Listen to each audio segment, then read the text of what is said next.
Good afternoon, everyone. On behalf of Paraclete Press, welcome to the launch of Henri Nouwen and the Return of the Prodigal Son, the Making of a Spiritual Classic by Gabrielle Earnshaw. My name is Rachel McKendry, and I'm the book publicist here at Paraclete. Thank you so much for joining us today. A recording of today's presentation will be available later on to share with anyone who couldn't join us, and we'll also let you know how to get a copy of this wonderful book. Please take a moment to find the Q&A button at the bottom of your screen, and feel free to submit any questions you may have for Gabrielle throughout the launch, and we'll hope to get to everyone by the end of this hour.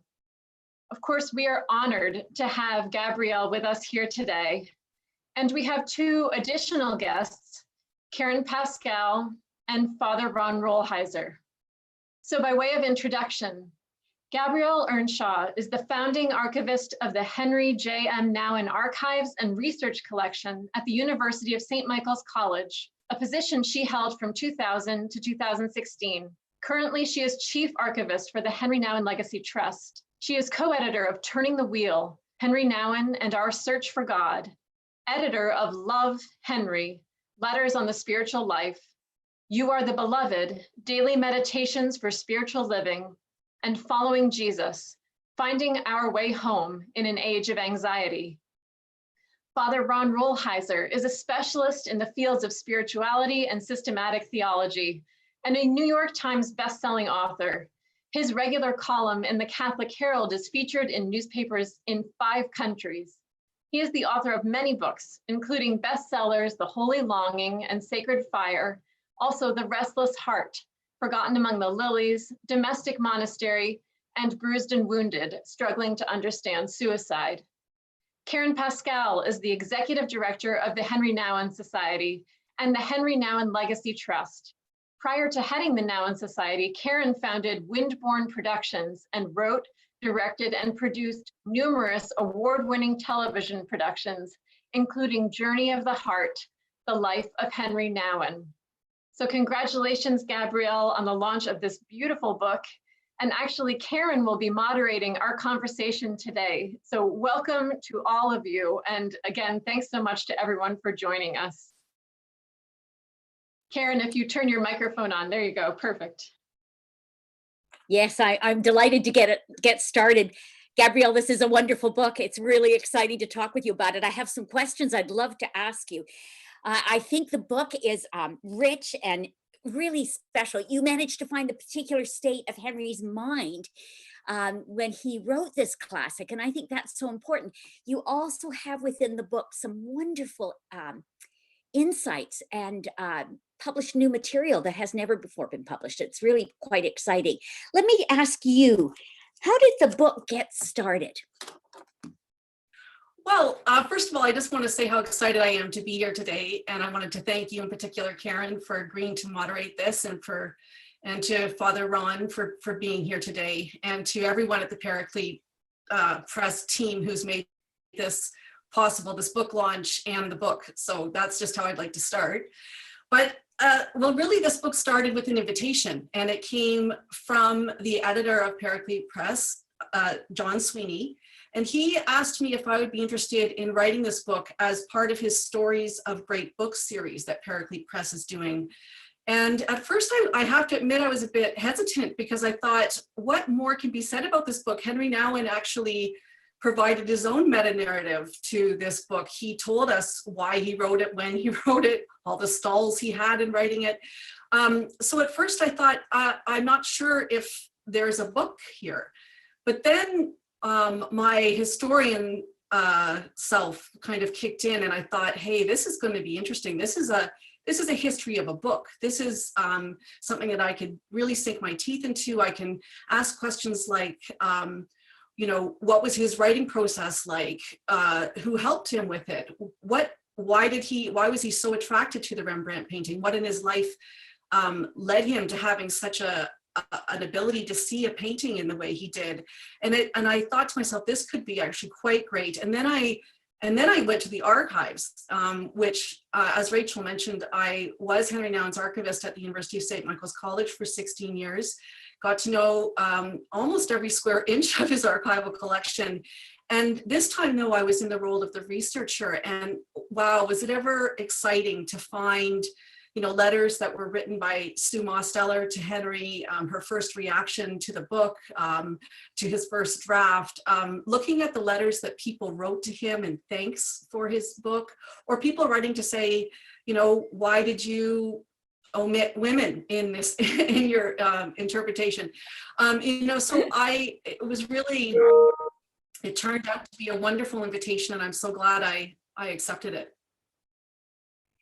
Gabrielle, I found it really interesting that you chose to begin the book with a scene that Henri is 60 years old and he's being born as a clown. It's a birthday celebration at Larch Daybreak. Why did you choose that? That's such a neat scene. But why did you choose it? Well, first of all, what an amazing thing to have someone to give you a birthday where look, here we are seeing it right now, Henri being born as a clown. He got right into it. This is in 1992, and this is the year that his book actually came out. So there was a lovely synchronicity there where he was being reborn as a clown. Look at him there, coming out of the sack with everyone in the Daybreak community helping him. And I just thought, well, this book took 9 years to write. This is similarly, a child takes 9 months to incubate in the womb. And I thought, well, this is a nice synchronicity there, or a parallel. And so the book, as many of the readers of Henri Nouwen's book, The Return of the Prodigal Son, know, is about his spiritual rebirth. It is about him coming through the passages of life to become a spiritually mature adult. And so it seemed really perfect. And then it really kind of gives people a sense right off the bat of what kind of man this is, somebody who will crawl into a sack, dress up as a clown, and just get right into it. So it seemed pretty perfect. Now, why do you think the book is considered a spiritual classic? I mean, I love it and people love it, and it probably sells more than any of Nouwen's books, but why do you think it's a spiritual classic? Okay, well, I think I want to first off say, I think one of the why this book is so powerful for so many people is that he almost really rehabilitates God. A lot of people my age and older grew up with an image of God as potentially, using power to call you a sinner or tell you that you've done something wrong. There was a kind of a boss quality to God, a powerful God that could be vengeful, that could make you feel shame and fear and rejection. And I think Henri Nouwen, even though he grew up in that very milieu where that is how God is often portrayed, he gives us a God here, which he takes from Rembrandt's painting. So, it's Henri Nouwen and Rembrandt who give us this portrayal of God as so welcoming, so full of unconditional love, so forgiving. And I think really this is a message that we all need to hear at all times, that we are loved, that we are welcome, that no matter what we've done, we can go home again. We are welcome home again. One critic called this book a book for sinners, and a lot of people unfortunately think of themselves as sinners. But Henri is saying, but even you who think that you've done something so terrible that you can't go back again, that God is so disappointed in you. God, you can. And so I think there's something tremendously freeing about that message. Maybe it's a classic as well because Henri Nouwen really spoke into his generation of people who are searching for meaning, searching for their identities, wondering, how do I understand all the suffering in this world? Where do I take my suffering? And he gives us this vivid portrait of how he walked through his own trials and tribulations, his own, there's a lot of people will know that Henri Nouwen had a very serious nervous breakdown, a depression.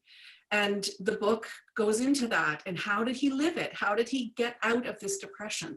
So I think those are just two reasons. I think there's a whole chapter on why it's a spiritual classic. So maybe people can turn to the last chapter for more insights on that. You know, Gabrielle, one of the things that I loved the way you gave me the, in a sense, the intellectual formation. There was a lots that I learned in this book, and it enriched my whole knowing of Henri. I've got to admit. Tell us a little bit about that. What were some of the special revelations that you brought to this book? Okay. I think probably the most important and the thing that might be the most surprising of this book for people who are very familiar with Henri Nouwen, very familiar with the book, I think the part of the book, it's chapter 2, Intellectual Antecedents, is a section on a man called Anton T. Boysen. And that might be a new name for people.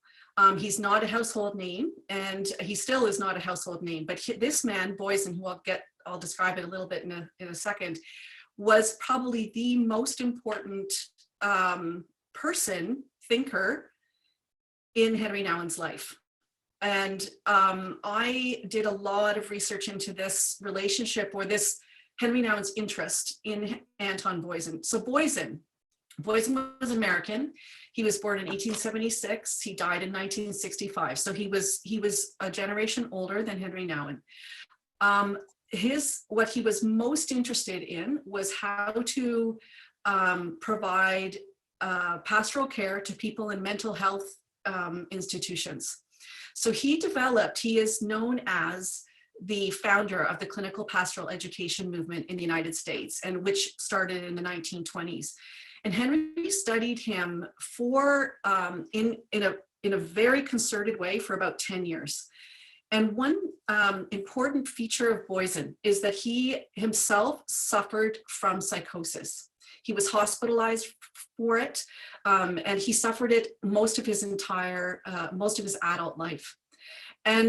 But even with his mental health issues, he was able then to use his own suffering, his own vulnerability, his own weakness to help other people in a clinical pastoral setting. And so maybe you're already seeing like there's some parallels there with how Henri then uses some of these ideas himself. This idea that our weaknesses are not to be hidden; there actually can be sources of light, and sources of light meaning that they can be used to help other people. It softens our heart and brings us to more compassion.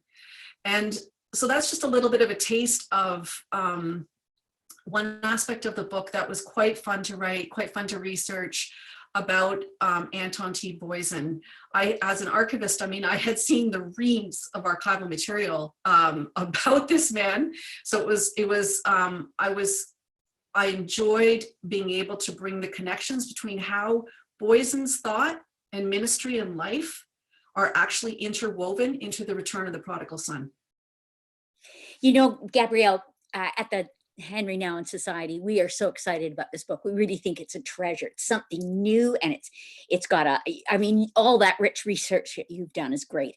In fact, it's going to be our book study going into the summer, and I hope people will join us for that. But I'd like to know, how did it impact you personally in writing this book? What happened in you because you wrote this book?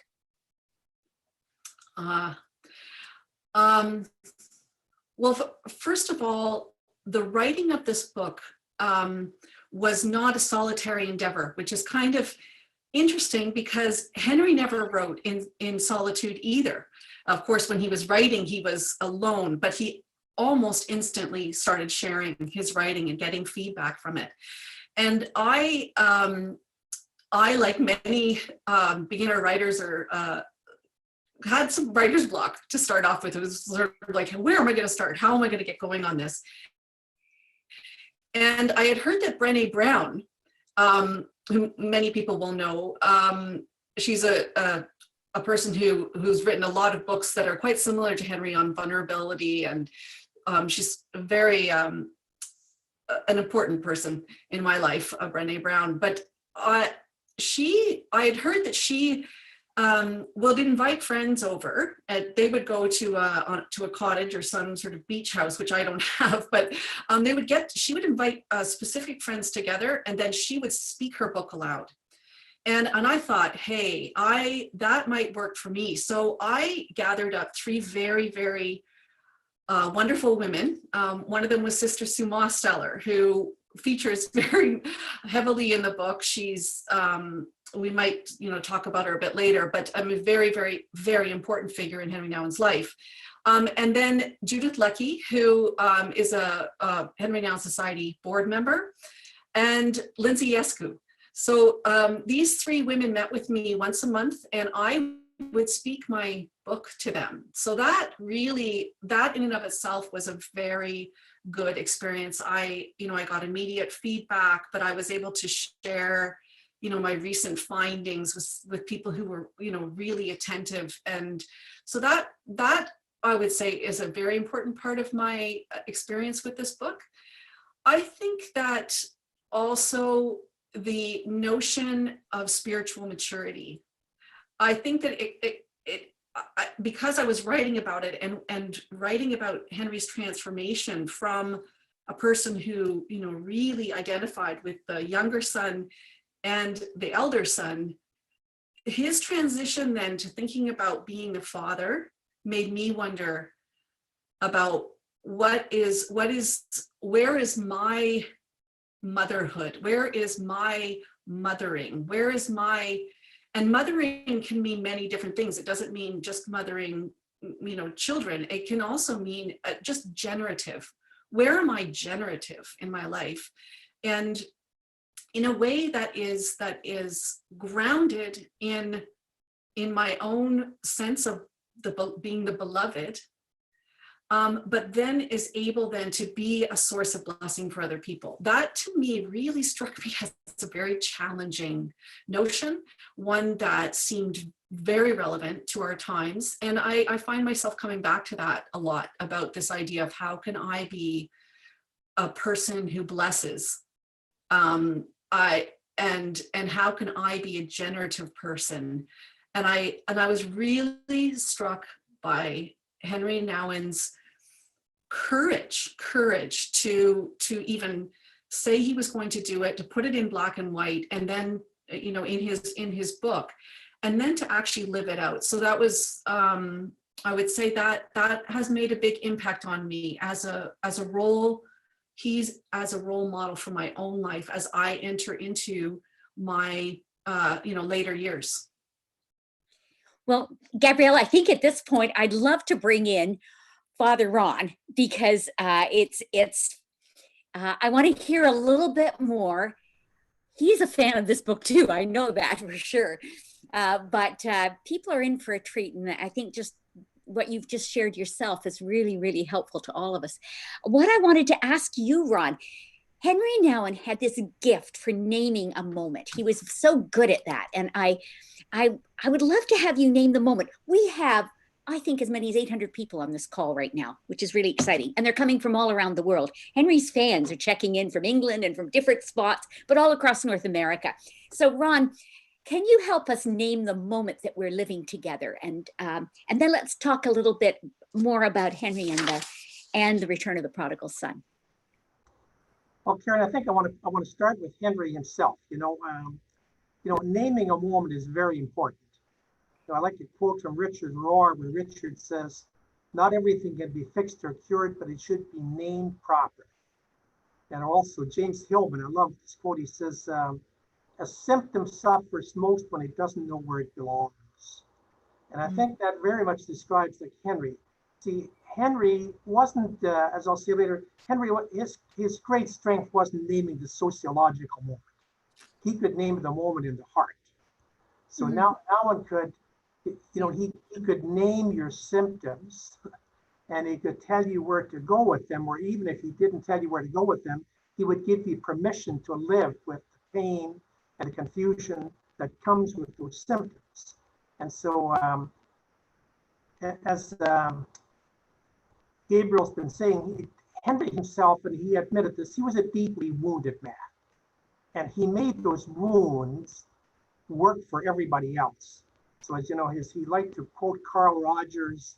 Carl Rogers said, what's most personal is also most universal. And so Henri could reflect on his own brokenness, his own weakness, and also his own strengths. And then he would name. I'm going to give you an example of him, just powerful naming. In his book, The Genesee Diary, at one point he says this, and always been struck, see, what a wonderful, honest kind of a statement and insightful. So Henri says, I want to be a great saint, but I also want to experience all the sensations that sinners experience. He said, I want to have a deep life of prayer, but I don't want to miss anything. He said, I want to have a radical life of poverty, but I want to travel all over the world. He said, no wonder my life is torn. See, he would name these tensions inside of us, and not necessarily that he gave solutions, because there are no simple solutions, but he would give you the way now and gave us permission to feel what we feel, to experience what we experience. And no place more, I think, came together than in the great book, The Return of the Prodigal Son. And he himself leaned on a lot. He quotes Kierkegaard a lot, Van Gogh. These were Henri Nouwen figures. Like Henri, they were wounded figures. I mean, Van Gogh cut off his own ear and so on. But out of them, Henri, his naming, Karen, was not so much that he wasn't a sociologist. He was a doctor of the heart. And he would simply name what happens deep. It's interesting. Somebody said the other day, how would he name this moment of COVID-19? And I said, I think that he wouldn't try to name it sociologically. I think he would try to name, what is that saying to you in your heart? How are your tensions constellating inside of this? And he would give you very specific kind of, this is what you're feeling. And he would kind of introduce us to, because, you know, a lot of people today were just living with a lot of confusion inside of this and chaos. Nouwen wouldn't give us an answer. He'd help us sort out that chaos. I find that really important for all of us to hear at this moment, if those are some of the things that you draw out from that. Can I ask you about what you find in Henri's writing about freedom and inner freedom and spiritual maturity? I mean, I think that process was what he was doing with The Return of the Prodigal Son. He was taking us on his personal journey. Take us a little bit on that journey from your perspective, Ron. Well, I'll start backwards. In terms of when he wrote The Prodigal Son, Return of the Prodigal Son, that was Henri's most mature moment. And I think that was, but his struggles come earlier, like, you know, the picture of the prodigal son being hugged by the father, that was finally Henri coming home, you know. I want to say two things about Henri that lead up to this, you know. There are many things said about him, but I always think two things to me have drawn me to Henri Nouwen, and also for me to explain Henri Nouwen. The first one is that he was an artist, you know. Not just that Henri could go into a museum, as Sue will say, and sometimes sit and look for an hour at the same painting and never move, you know. No, but Henri was an artist by temper, which means his emotional tuning, his spiritual tuning, and also even his sexual tuning were very, very fine. See, artists suffer a lot because I always say only God gets to sleep with the whole world, but every artist would like to. So Henri had a tormented personality, you know, and he shared this, and it made him so attractive to people. He didn't hide his pain, his frustrations. Like Henri wanted to make love to the world, and he was this one person, and so on. And he lived it out in fidelity, but it was always a struggle. To me, Henri Nouwen was a saint, but a saint always in progress, and so on. But from this first point, he gave us permission to feel this. You know, when I first started reading Henri Nouwen, you talk about freedom. I became freed up precisely because, not because Henri was a great free man. He was free at the end. Henri gave me permission to feel my uptightness. He gave me permission to feel my frustrations. But the second thing, and that's less said about Henri, but I'm convinced it's true, that Henri carried a deep wound somewhere. which was healed at the end. I don't know where it came from. Was it to do with his parent, his father love, or was he bullied on a playground or something? But, you know, it was no secret that during his whole life, Henri really struggled to receive love. I mean, to accept it. So here's this adulated person. He received all this adulation, and by his own admission, he couldn't drink it in. It just went through him. And in fact, by his own admission, he said afterwards, it just became like a drug. He needed more and more and more, until he went to L'Arche and, you know, learned love in a very different kind of way. And Henri said, when I got there, I realized these people didn't know my name. They didn't care whether I'd ever read a book and so on, but they loved me, you know. And then also his near-death experience in the accident, you know. Then something cured in Henri, or, you know, which matured him precisely where he became a free man. He could write The Return of the Prodigal Son. He could put himself into all three of those people, the younger son, the older son, and the father, and so on. And then in his last years, he could receive love. So you see that in his last years, almost everything Henri said was not about frustration and longing. It was about, you're the beloved. You're God's beloved. And if he can accept that, but I think by his own admission, Henri struggled his whole life, or at least till the end, to accept that he was beloved by God or by anybody else. So for me, the key to understanding Henri is his artistic temperament and also that wound. See, from his artistic temperament, it also made him obsessive. Like, you know, he'd fall in love with people and he'd go into clinical depression and so on. Artists do that, you know, but Henri had the gift of just sharing that with the world and sharing it in a way that wasn't exhibitionistic. One of the great things about Henri was he could be deeply personal. He was never exhibitionistic. It was always the correct aesthetic distance, and that was part of his genius. I have always loved a line that Gabrielle gave me in the documentary I made, and it was this line from a letter from someone who said, "How could you know the map of my heart?" Now, I'm curious, Ron, you're one of the best authorities, I think, on Henri. I love hearing you talk about him, and you've got a great understanding of who he was and what he contributed to spirituality, Christian spirituality.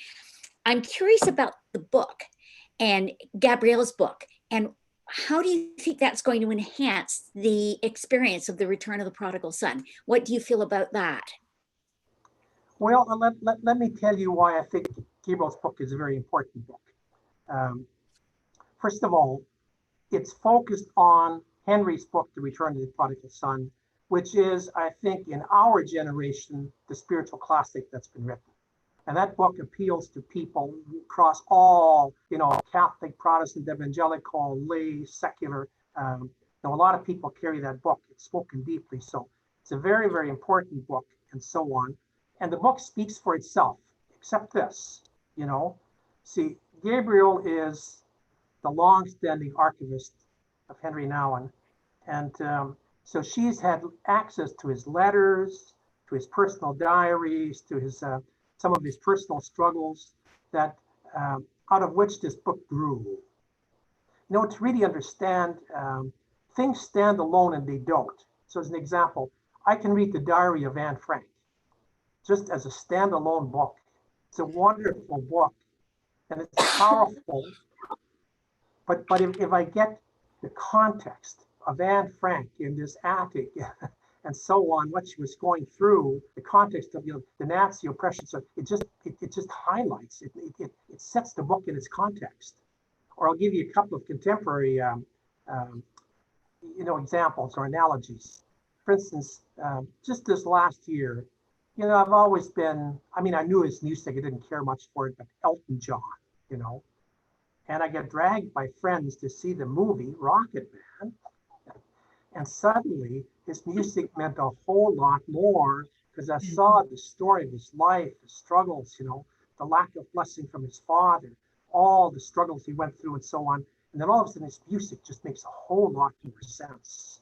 Or you see the same thing in the movie Rhapsody, Bohemian Rhapsody on Queen. first, I've never even listened to this guy's music before. So the movie, all of a sudden, the music makes sense because you see the deep struggles that produced it, you know? See, so Henri's book, Return of the Prodigal Son, it's a standalone, but you can understand it much more deeply when you read Gabrielle. You know, this is, she's doing the movie Rocket Man on Henri Nouwen. See, or when you see footage of the Second World War and what Anne Frank went through. See, so that's the power of this book. And nobody else has access and knows, you know, other than maybe somebody who lived with him like Sue and so on. And I'm sure Sue helped Gabrielle with the book so Henri's person, what Henri went through up to this book and he's writing this book, you know, and see, that's the power of this book. It's Rocket Man for Elton John. It lays out, this is where Henri Nouwen, that's what produced, you know, The Return of the Prodigal Son. So I can't endorse the book strongly enough, you know. The book is a masterpiece. It's the spiritual classic of our time. Incidentally, it's also a masterpiece of simplicity. The other great thing about Henri Nouwen is that he could write simple, simple, simple, and never be simplistic, you know. So it's a masterpiece, but Sue's thing contextualizes it, and it gives us something about the soul that was struggling to write this book. It's interesting because the book is about going home. I mean, it is a returning home. And in a way, there's a bit of a parallel. Maybe, Gabrielle, you'd like to talk about it, and Ron as well, about the parallel of this moment that we're all in. We're all stuck at home, and just, you know, what that means. It maybe doesn't quite parallel, but I'd love to hear from the two of you on that. Gabrielle, you want to go first? I was thinking about, you know, how might we, I think everyone listening in on this conversation is having some form of isolation right now because of the pandemic. And how would Henri, and how does the book, The Return of the Prodigal Son, speak into that? I think the first thing I would say is this idea of spending time with God, creating space with God. The idea that this pandemic, for everything that it's restricting, for all the ways it's restricting our lives, it has opened up some spaces for God to enter in. And if we were to read Henri Nouwen's The Return of the Prodigal Son, we would see, as Ron has said, this is a story of a soul, and you know, this is Henri Nouwen able to. This is what his great genius was. He was able to articulate the inner machinations of his soul, of how his soul was traveling through life. And we actually can now use the time that we're in to look at our own souls, the state of our souls, and how do we want to live once we're able to leave the house more, once is the way we were living before, how we want to live going forward. Henri, you know, one thing I write in the book is how he's a master of self-portraiture. And he, I've read a lot of his letters to friends and to his fans and to his readers. And he would often say to people, you know, look at your own life, go back and say, where have I been? And where do I want to go? And I think this is a time that we could use as a sort of looking inward, but again, not just for our own, you know, sort of amusement or, but as a way of how then will I be in the world as I come out of this? How can I be a person of blessing after I come out of this? And what's preventing me? What addictions, what compulsions? You know, Ron, you referenced Henri as having a compulsive personality, and he did. You know, he was wrestling a lot with his addictions and compulsions, his addictions to self-rejection being one of them, like Ron has said. And so what addictions and compulsions have we been living with that that are prohibiting us from being generative people. So these are some questions that we might use the time that we have now. And I think maybe just one lastly before Ron can answer, but I think that Henri Nouwen in almost all of his books speaks about fear and the corrosive way that fear has in our hearts and in our lives, and how it blinds us, and we can't see and we can't hear properly because we're too fearful. And I think that, you know, as people of the spiritual way, of people who are thinking about their lives within the context of the great creation, you know, how can we live in the house of love and not in the house of fear? And that's, you know, that ties in, I guess, Karen, with this homecoming. You know, what home do we want to live in? Do we want to live in the home of fear, or do we want to live in the house of love? Yeah, that's excellent. How about you, Ron? What do you feel about this in terms of this time and how? One of my hesitations in using this at home, because I think right now with the COVID-19, a lot of people are finding their homes burdensome right now. You know, we're home a lot, and you know, tensions and so on.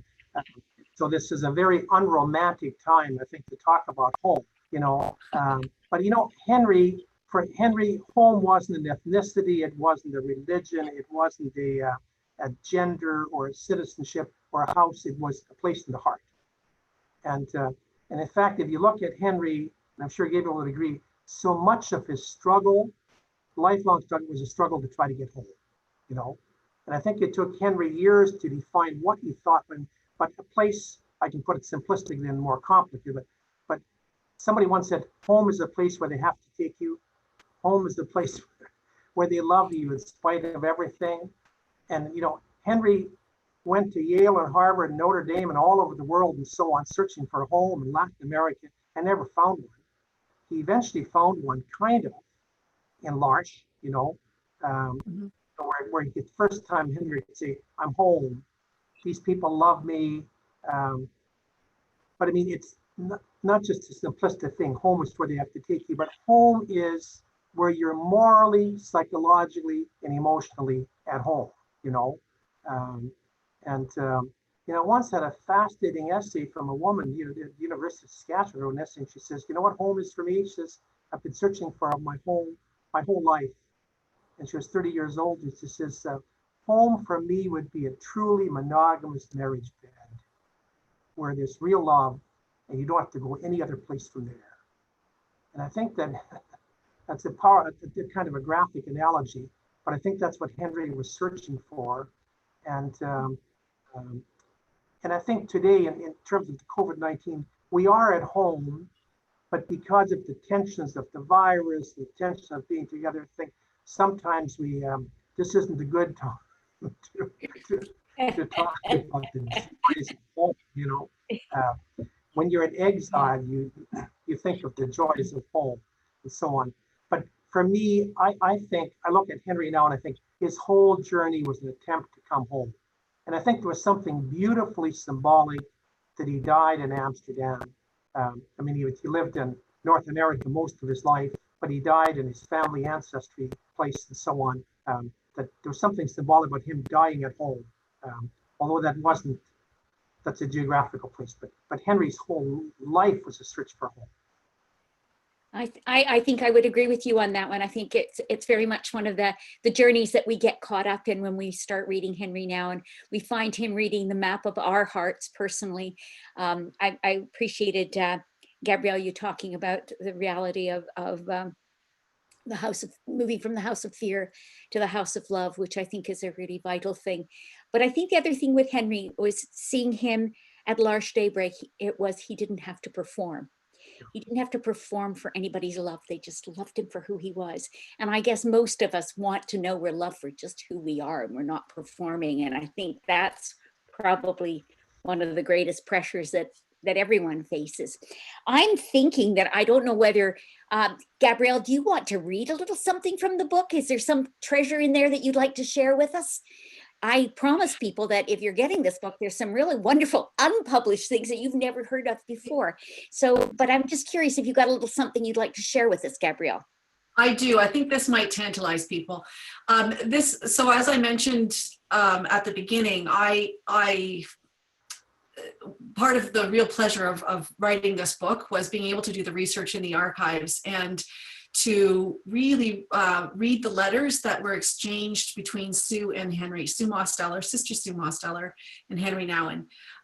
It was an age that we wouldn't recognize very much anymore. People actually hand wrote letters.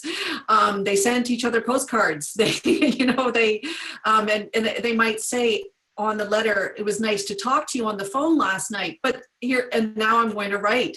So there are beautiful, long handwritten letters between Sister Sue Mosteller and Henri Nouwen, especially when he has had to leave his beloved home at daybreak after he's had his depression, and he's moved to Winnipeg to be in a home there for priests who need therapy and help. And he's there for quite a long time. And so the letters go back and forth in a very wonderful way for the archivist and for the historian like now. And one of the things that happens when he's in Winnipeg is that's where he, Sue remembers that he only brought a few things with him from daybreak to Winnipeg, and one of them was the poster. He had the poster of Rembrandt's painting, and that was such an important icon of love for him that he brought it with him because he was in such desperate need for love. And it was also the place where he first tried to articulate why this painting touched him the way it did. And he wrote a short paper. That was his first sort of attempt at what we now know as the Return of the Prodigal Son. And he sent it to Sue to read and to comment on. And I'm going to read you now what she wrote back. The Prodigal Son manuscript, in my humble opinion, is not only your best book so far, but also a classic. It captures something so universal and so profound that it is truly a book for every person. I cannot thank you enough for having lifted it first with such, I cannot thank you enough for having lived it first with such consciousness and now have written it with such power and gift of expression. It is a fabulous book, exciting, daring, and rich. This, I am certain, must be the reaction of many future readers. So you can imagine when I found that in the archives, I mean, here is Sister Sue Mosteller actually naming it as a classic already in the first draft of it. I could read more from Sue's letters. I think it will be a part of the book that people will really love to see and read. The importance of Sister Sue Mosteller in the writing of this book can't be overstated. He mentions her in the book. And so even if you just read the book, The Return of the Prodigal Son, and not this one, you would know that she is the one who keeps asking him to consider stepping into the role of the father. And there is a very well documented correspondence between the two of them as Henri struggles to do that, and how she lovingly and caringly keeps suggesting that he try again. Well, you know something, I'm very grateful to Paraclete Press for arranging this launch. This is a first for me, a webinar book launch. I think it's terrific. And I also want to thank them for the marvelous way that they have spotted this classic and enhanced it by having you write the book. Ron, I'd just love to hear from you about, just tell us a little bit about why you think this book should be something people get. I think it's an important book, and I have a feeling you can tell people what you think it's going to bring to their lives. Well, just to repeat what I said before, it contextualizes. The book itself is a classic. the book stands alone, explains itself, but with Gabriel's, basically situating Henri, in the asset as he's writing the book. It makes the book it brings out extra dimensions because we understand Henri better once we read Gabriel's book. So that I can't recommend highly enough. This is a classic. I think it is the spiritual classic of our generation. And usually with spiritual classics, there's all kinds of commentaries written on them. Well, this is better than a commentary. This situates the book. It's reading about Anne Frank as she's writing the Diary of Anne Frank. It's watching the movie Rocket Man and seeing what made Elton John write that music and to understand it. We understand the Henri Nouwen who wrote the book by reading Gabriel's book. So I can't recommend it highly enough. Now I'm sure we have some questions from our from people who are watching. So shall we turn it over to, I think it's Rachel that has the questions? Yes, Would you absolutely. help us with that? Yeah, I will. And thank you so much to all three of you. And thank you to everyone who has submitted questions. We're going to try to sort of narrow them down to be more questions about the process of writing the book and Gabrielle's work. So forgive me if I don't get to everyone. But Gabrielle, one question is, with you having so many years as Henri's archivist and knowing his materials so well, I mean, you just talked about that wonderful correspondence between Sister Sue and Henri. Were there any discoveries or any moments that surprised you or touched you even more personally in as you considered the return of the prodigal son and as you looked even deeper into his things? Mm-hmm.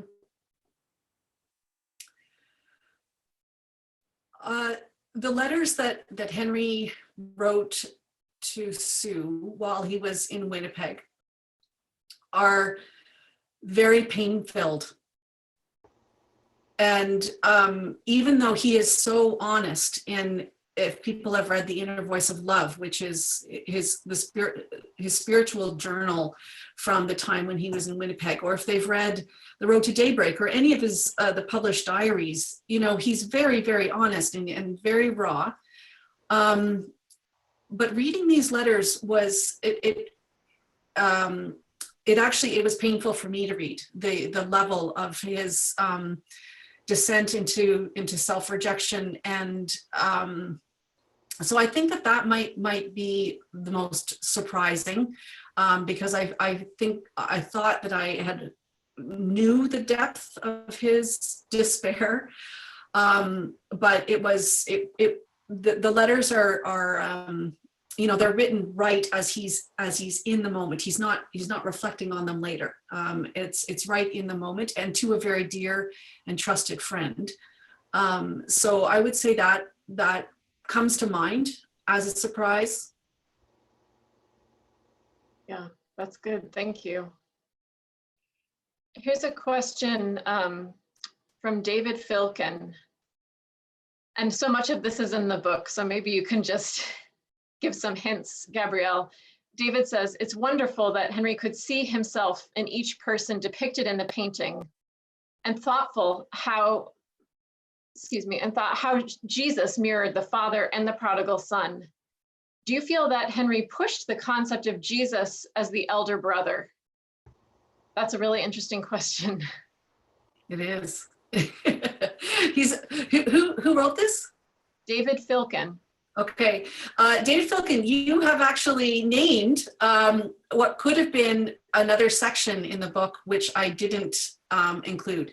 And that is how Henri portrays Jesus in The Return of the Prodigal Son. And one of the things as I was researching, Henri was quite confident in his writing and in his, so when he was writing, there wasn't a lot of hesitation. And though he would get a lot of feedback from people and he would absorb it and take it in, it didn't, to me, I didn't see a lot of changes in the drafts as they were going forward, except for how he wrote about Jesus. And there's one section where he is drawing the parallel between Jesus and the prodigal son. And he writes to his trusted group of readers and he says, am I taking this too far? And so I thought that is a very interesting, important aspect of the book, but I also decided that it was a little bit out of my realm of expertise to be able to comment on this theologically. I'm a historian and I'm an archivist. I have a deep knowledge of Henri Nouwen, but I didn't feel like I'm the one to comment on if he went too far on his analogy of Jesus as the prodigal son. I think the person who's asked this question is referring to Jesus as the elder son, but Henri also talks about Jesus as the prodigal son. So, you know, I think that it's a great question. I think it could be a good line of inquiry for someone else to add to that. So thanks for the question. Thank you. Michael Swan asks, is this kind of literature in our past? Who is our Henri Nouwen today? And do we need one? I think Henri Nouwen is still our Henri Nouwen today. Hi, Michael. Did you want to answer this, Ron? Well, no, I think I think Rachel kind of answered. I think Henri is still contemporary, you know.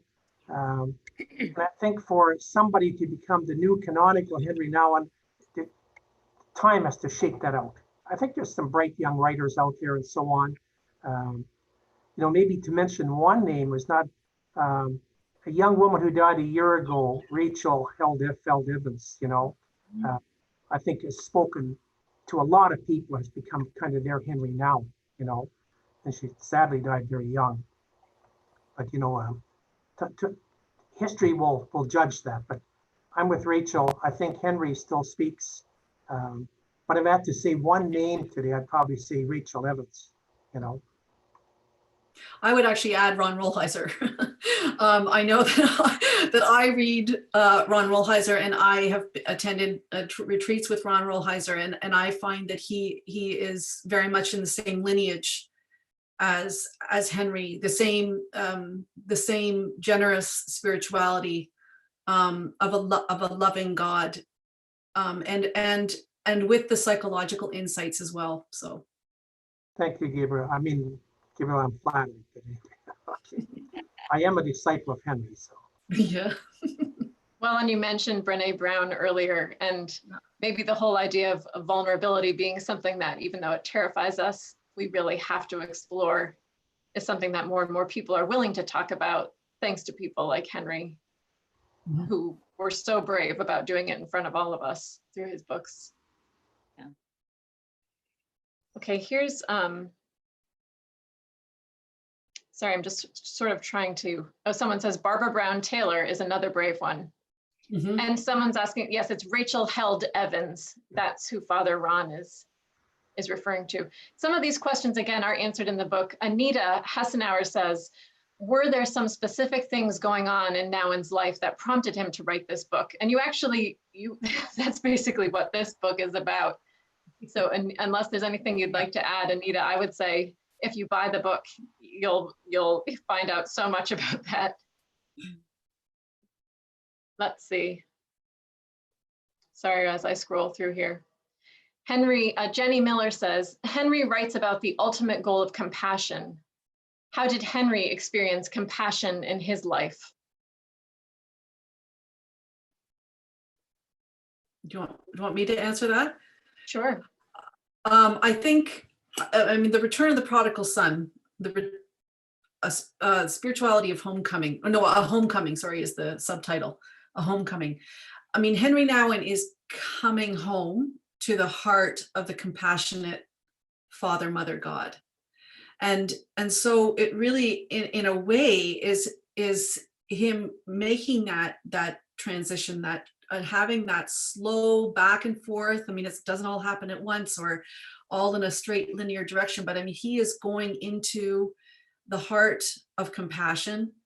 And it's out of his own experience of God's compassion that he's able to then be compassionate himself.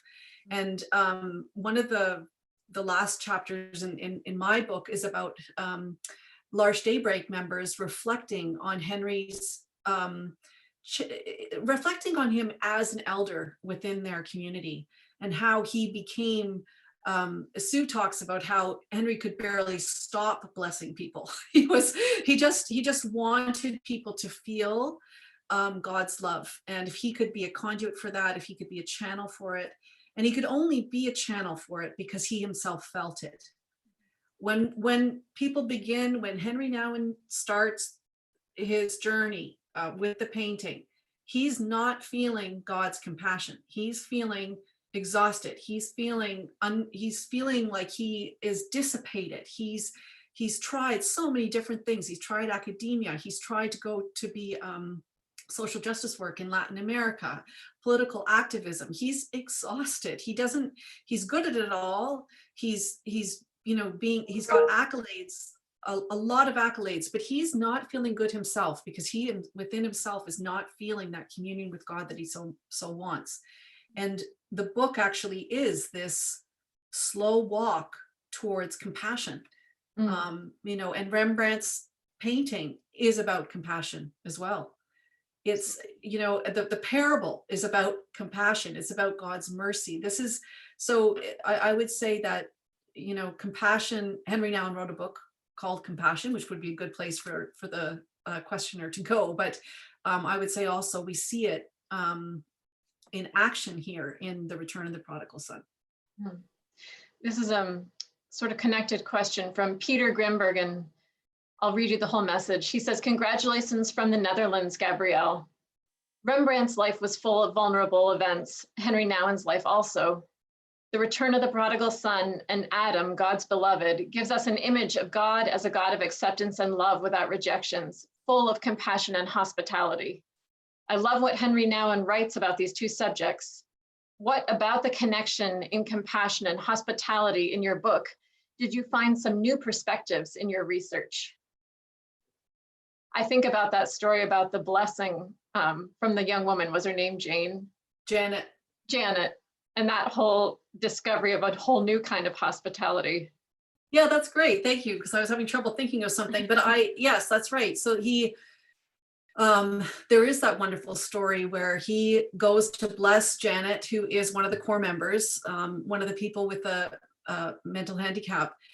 And he sort of says, bless it. And she says, no, I want a better blessing. And he says, okay, well, we'll do that a bit later. And he does get back to it, and he gives her a very fulsome, a blessing that really acknowledges who she is, that he's seen her, that he knows her. And as he's doing this, more and more people are lining up, not just core members, but assistants as well. Everyone wants a blessing, because we all do. We all want to have that sense that we are seen, that we're loved, that we're known. And so that's radical hospitality right there. Letting people into our hearts. And Henri Nouwen, was so good at clearing out. I was just reading recently a quote where he says, meditation, prayer, solitude, these disciplines of silence and stillness, they're about he said, raking out the leaves, in our inner world. So it's taking care, not so that we can just feel better, but because then our hearts have more openness, and we can be more hospitable people ourselves, because it's cleaned, it's been cleared away. It's been so that we can welcome people, if that makes any sense. But thank you, Peter, from the Netherlands. Nice to have you here. Thank you so much to everyone. We're actually at the end of our hour, and I know there were so many questions, a lot about Henri himself, and some painful issues, which are absolutely there. So feel free to, obviously in the book, there are a lot of questions answered. There's so much to say, and I hope this has been just a wonderful insight. into this story in particular. Gabrielle and Karen and Father Ron, thank you so much. Unless anyone wants to add any final thoughts, it's about time for us to say goodbye. Does anyone else want to add anything? Just thank you very much to everyone who's helped pull this book launch together. To Karen and to Ron and to you, Rachel, and to Sister Estelle, and so everybody who's been involved, thank you very, very much. And to everyone who's come as well. I look forward to, if you want to, I have a website that you can just find by putting in my name into Google, and you can send me some questions there if you'd like. Oh, thank you. Thank you so much. Thank you to Gabrielle and Karen and Father Ron. Thank you to all of you who joined us. A reminder that this event, the recording, will be available on YouTube later today, and then only for 2 weeks after that. So please tell people who you know were interested, but maybe were unable to attend. Everyone will receive an email with that information and with information about how to order the book, no matter where you are in the world. Henri Nouwen and the Return of the Prodigal Son, the Making of a Spiritual Classic, is available from your local booksellers and from Paraclete Press at the links that have been posted in the chat bar. Please use the coupon code Earnshaw to receive 20% off. This book can be purchased on our website. Free shipping is available this month too on orders over $45. So obviously this would make a wonderful book club book, any small groups that you might be in, study groups. It's just a beautiful, wonderful resource. So please consider gifting it to friends and family. Any small group that you might belong to would enjoy it. And your generosity will help support Gabrielle and Paraclete Press in our ongoing work and providing webinars like this one today. We hope you enjoyed this time together as much as we did.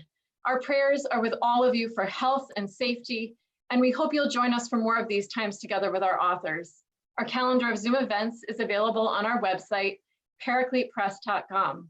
So thank you again to all of you. God bless you, and we hope to see you again. Take care. Thank you. With you. Thank you. Thank you. Bye. Bye-bye.